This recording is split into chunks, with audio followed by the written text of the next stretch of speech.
Magandang araw po, welcome po sa aking channel, Log9 TV. Patalas sa 10. Meron po ba kayong mga properties na napapabayaan or non-performing assets? Plan nyo yung ibenta, pero wala kayong oras sa pagbenta nito. Kung ito'y pagkakatiwala nyo po sa amin, tawag lang po kayo sa aking numero. Usap po tayo. Gawin ko po ng video for free. Yes, libre po. Wala po kayong babayaran. Tutulungan pa namin kayong mabenta ang inyong property. Kami na po bahala sa marketing, sa boosting or paid ads. Even sa tripping, hindi na po kayo mapapagod sa pag-entertain ng mga buyers. Kami na po bahala sa lahat. Tawag lang po kayo. Nandito po tayo ngayon sa Canlubang kung saan meron po tayong bagong video presentation. Isang residential property na may lot area na 86 square meters. Ito po'y titulado. Buhay po ang may-ari kaya wala po kayong maging problema sa documentation o sa transfer ng title. Ito po'y 2-story house na meron pong basement. Ito po yung covered na garahe. At pasensya na kung medyo makalat gawa ng biglaan po ang pag-video shoot. At pabalik na ng Canada si owner. Kaya kung sakali man po ang interested buyer ay nasa Canada o nasa Amerika, mas mapapabilis po ang inyong transaksyon. Gawa ng nandyan din po sila. Ito po yung main door, may aluminum screen door at solid wood. Then dito naman po yung living area o salas na napakalaki po ng espasyo. Naka-tile flooring, maayos din po ang pagkapintura. Meron din pong center lamp. Maayos din po itong ceiling. At dito naman po yung dining area at kitchen. May dalawang steps na hagdan. So sa espasyo, malaki naman po. Maayos din po ang ceiling at pintura ng walls. Then, ito naman po yung tiled kitchen countertop na may double stainless sink with faucet. Naka-tile flooring na rin po dito.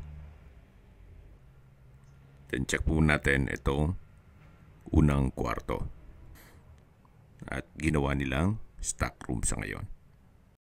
Okay, labas na po tayo. At check natin yung ibang parte nitong bahay. So ito po yung unang kwarto. At balik ulit tayo dito sa may dining area. At yung kitchen. Yan po yung hagdan. Mamaya po akyat tayo dyan. At dito naman po yung common toilet and bath. Na may PVC door. Then naka-tile bathroom wall. May hand wash basin at water closet. Then dito naman po sa side na to ay yung basement. Mamaya po i-check natin yan. At yan po yung garahe. Na naka-solid wood door. Check po natin yan mamaya. Balik ulit tayo dito sa kitchen, yung dining. Then matatanaw natin yung unang kwarto at yung living area na napakalaki po ng espasyo. Ito po yung hagdan na naka-concrete staircase, tubular handrail at railing. Samahan niya po ako. Akyat po tayo. At nandito na po tayo sa second floor.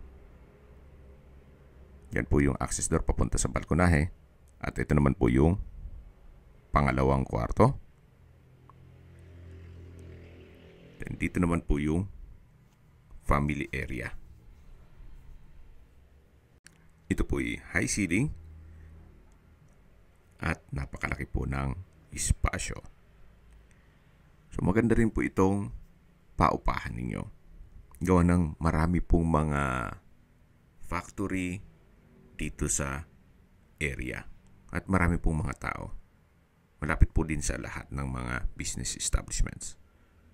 Ito po yung unang kwarto na nadaanan natin kanina mula nung pag-akyat natin sa hagdan. Naka-solid wood door. Ang papagawa dito ay tiles. Sa pintura maayos pa naman. May sliding glass window with security grill. Then sa wall naman ay wala pong crack at maayos din ang pintura. So yan po ulit yung hagdan. Diyan tayo galing kanina. At ito po yung family area. Ito naman po yung hallway na papunta sa mga kwarto at banyo. Dito po ay yung pangatlong kwarto na malaki ang espasyo. May sliding glass window with security grill. May window type aircon. Solid wood door. High ceiling.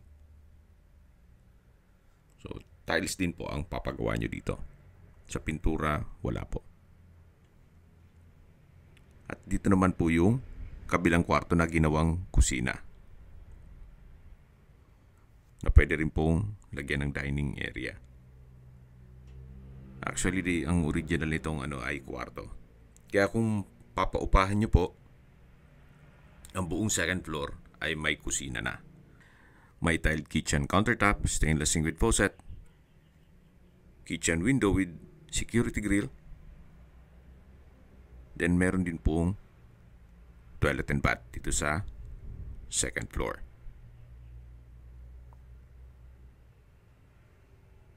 May hand wash basin. Then dito po yung shower room. May hot shower set, tile bathroom wall. At paglabas po natin, dito po yung hand wash basin. Then meron din pong maliit na glass window nag-serve as natural sunlight. At ito po yung banyo na naka-tile bathroom wall din po siya. So nag-skip po ng video, summarize ko lang po. Ito pong property ay nasa Canlubang, Laguna. May lot area po ito na 86 square meters. Titulado, buhay po ang may-ari. At ito pong structure ay 3-story na kung saan meron pong roof deck, basement, balkonahe, at meron pong 4 na kwarto. Mula po sa main road, ito po'y inner lot. Kaya please manage your expectation once na mag-set ng tripping. Then meron pong spiral stairs na papunta naman ito sa roof deck. Na pwede po itong lagyan ng another room na gawin ninyong paupahan. So naka-design na rin po yan. Mapapansin nyo may mga poste na rin po nakabang. Kahit po 2 bedrooms, kaya dito. Then malit na banyo at kusina. Para maging income generating. So yan po yung kapaligiran. Yan, matatanaw natin yung hospital. May school. At mga business establishments. Ito po yung isang subdivision na unguarded. Kaya naman po binebenta ito, gawa ng nasa Canada po nakatira ang pamilya ni owner. So wala na pong mag-aasikaso dito. Pero maganda rin pong investment ito. Gawa ng mura lang po nila ito binebenta. So imagine may basement, 2-story house with roof deck. Doon pa lang po sa construction cost, medyo panalo na kayo. Kung magpapagawa kayo ng ganitong kalaking bahay, baka kulangin yung asking price ni owner. Sa dulong parte ng video, pag-usapan po natin ito. At dito na po tayo sa basement. Yan po yung garahe. Medyo madilim po pero malawak naman po yan. Upon tripping, i-check po natin. Sa distance, location at travel time portion na po tayo. Mula po sa Talipapa o sa market at Calamba City Hospital, ang distance is 500 meters at ang travel time is 3 minutes.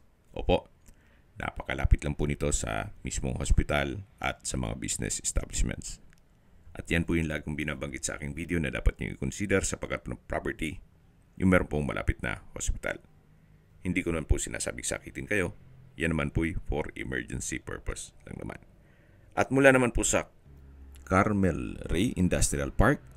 Ang distance is 2.2 kilometers at ang travel time is 8 minutes.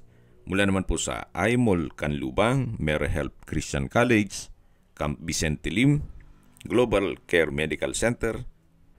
Ang distance is 3.3 kilometers at ang travel time is 11 minutes. Mula naman po sa South Luzon Expressway, Silangan Exit, ang distance is 6.2 kilometers at ang travel time is 18 minutes. Kung manggagaling naman po sa Manila o sa airport, ang distance is 45 kilometers at ang travel time is 1 hour and 4 minutes.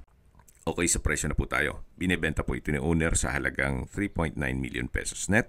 Ibig kong sabihin si buyer na po ang sasagot sa lahat ng taxes at expenses with regard to documentation. Kung may mga katanungan po kayo, tawag lang po kayo sa aking numero. At sa mga kababayan naman natin nasa ibang bansa, meron po akong Telegram. Sa mga iPhone user naman, may iMessage. Meron din pong Imo, Skype, Viber at WhatsApp. Same number lang po, 0917-316-3399. Sa mga nagtatanong naman po ng aming Facebook, meron po aming Facebook page na Nov9TV at Facebook Real Video. Meron din pong TikTok at Instagram. May ibang YouTube channel po kami na The Nov9TV Channel, Nov9TV Listings, Nov9TV On The Spot, Nov9TV Updates, at Nov9TV House Rental. Sana po naibigan nyo ang video presentation. Paki-like and subscribe na lang po sa aking channel para ma-update din po kayo sa aking future listings. Kung sakali po hanap nyo mas malaking sukat na lupa, meron din po kami ibang listing sa pwede nyong pagpilian.